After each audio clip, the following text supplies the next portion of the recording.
drama. Want to do the drama? Let's go for it. Let's talk about Shards of Domination 2.0. Just that we should probably talk about it and work out like what it actually is before the big reactions happen. Yep, there's a whole... Suffice to say, I clicked on this, on the Wowhead article covering this, and I just saw like, comments, 300. And it just looks like, borrowed power, quick game. Game bad. Gone. Quit.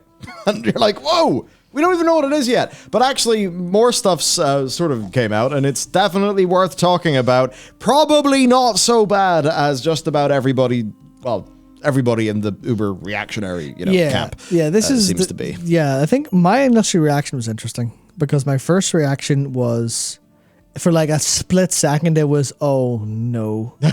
and I mean a split second, I then went, oh wait, it's the Blizzard who made Dragonflight. They're not that dumb. There's clearly going to be some aspect of this that makes it not like that. And then ultimately I think I thankfully turned out to be accurate enough, or at least obviously we don't know. There's still a lot of context missing, but there's enough context that's been uncovered in the PTR that goes, oh, this isn't some insane borrowed power system that's going to wreck gearing and wreck content.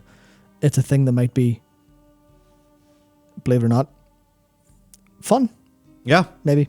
Also, even just for the kind of immediate angry reactions, context. Unlike Domination Shards, the acquisition's completely different.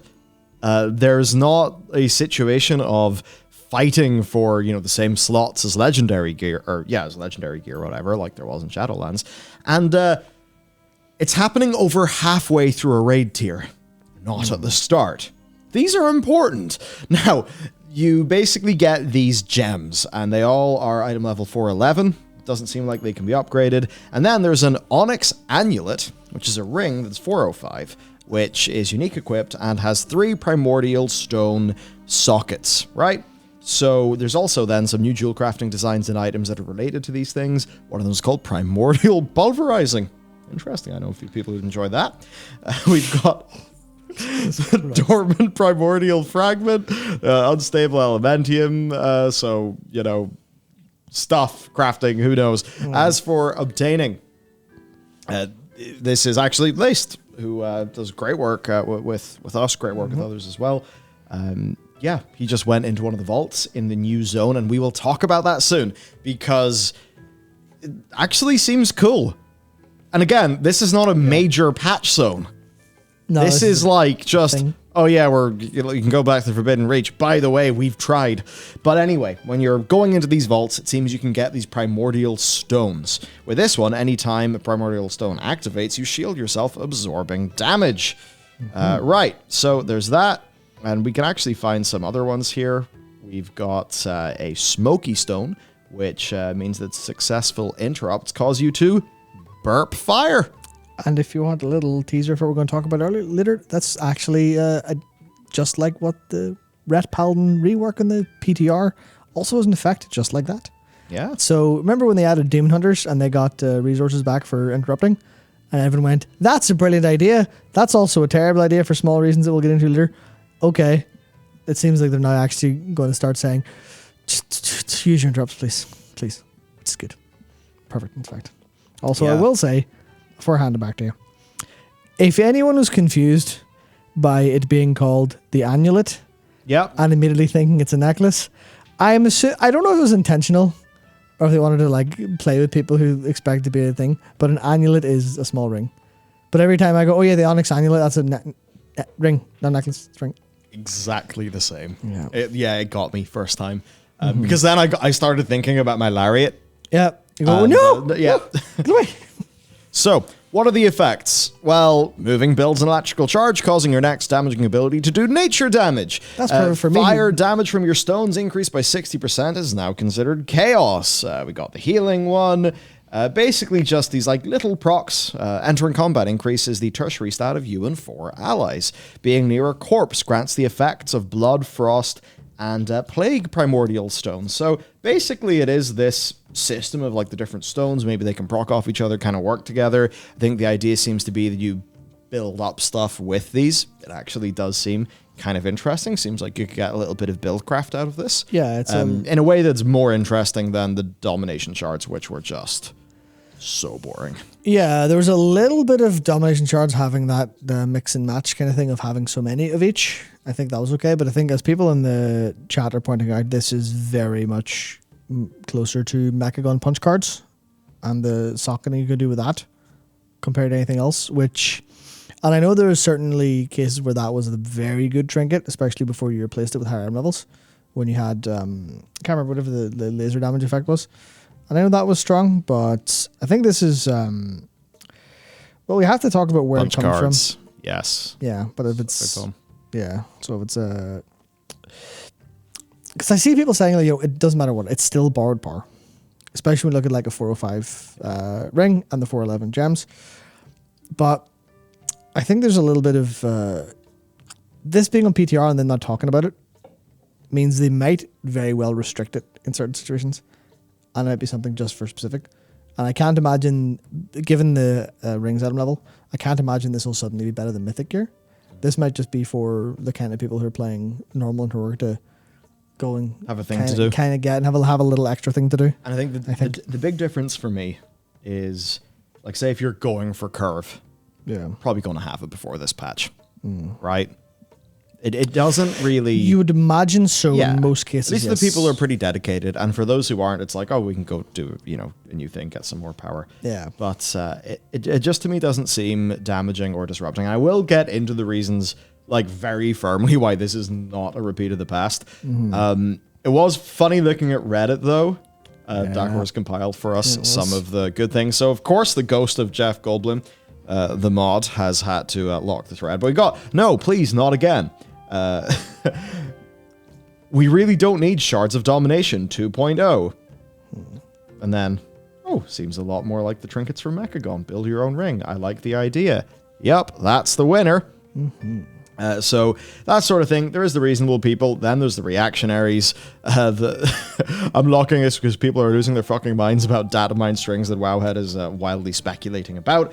I mean, I don't know how much they were speculating. I think it's fine to speculate how these things, could work together. But it is quite tricky because we have, and in many ways, it's like, is it unfair to Blizzard? Yes. Is it also kind of deserved based on the past and how they kind of messed people around? Yes, it also is, or at the very least, it's very understandable.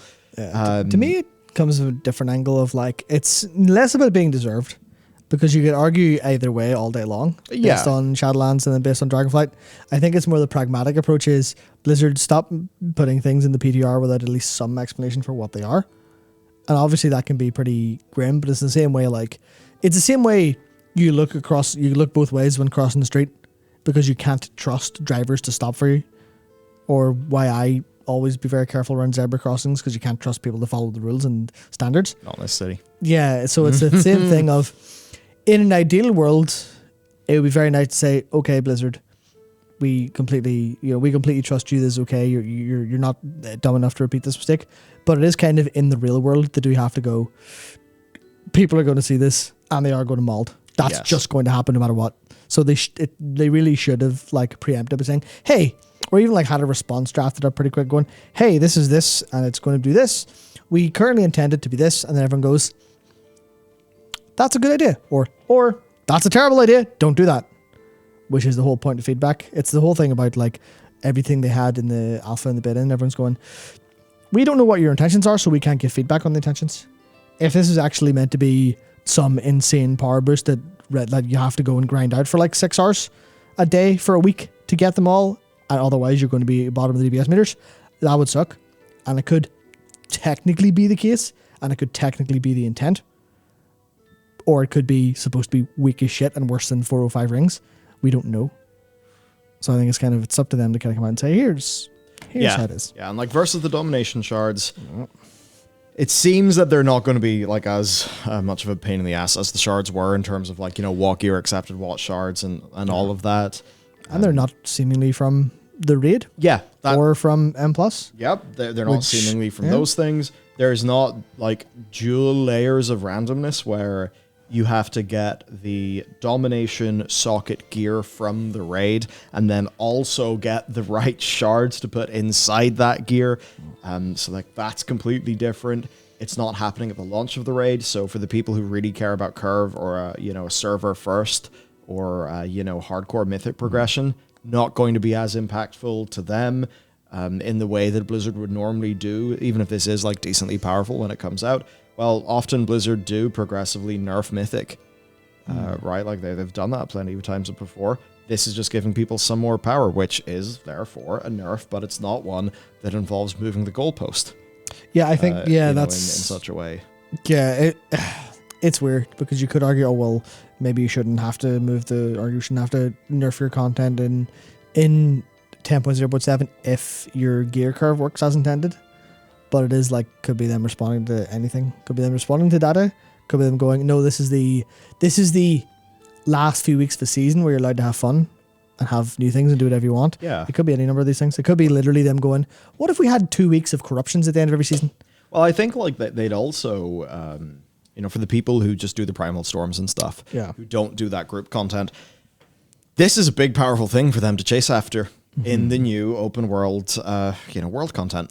Yep. Right. So overall, to me, seems innocuous. Dare say it may even end up being quite fun. It is not disruptive in any of the same ways that the Shards of Domination were. Also, we got to remember the Shards of Domination went into bits of gear that would then actually, compete with your legendaries. Of course, that's while you're farming Torghast for Cinders for your legendaries, and while everything is just going wrong together. So it is a different situation. I think it is a bit of a trust but verify. In this case, I think we're now at a trust but verify stage instead of a what are those fuckers going to do this time and how are they going to ruin it. I would just say trust but verify, which means basically it means we don't have to be mega reactionary all the time. We don't have to, whatever. We just double check things. That's it. Being reactionary is very fun. It is very fun. It's very tempting. It was very easy to immediately just want to go, Shards of Domination 2.0, they're ruining the game. But we're a little bit, what's the term I'm looking for? Slightly more responsible, I think.